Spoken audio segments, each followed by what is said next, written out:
मटकी करण्यासाठी कढईमध्ये तेल घातलेलं आहे.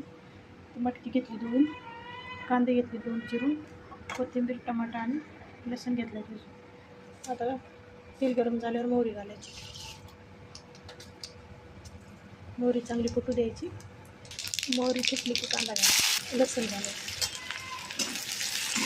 करून घ्यायचं, मीठ घालायचं, हळद घालायचं, लाल तिखट घालायचं, टोमॅटो, कोथिंबीर, स्वच्छ धुवून घेतलेली मटकी घालायची.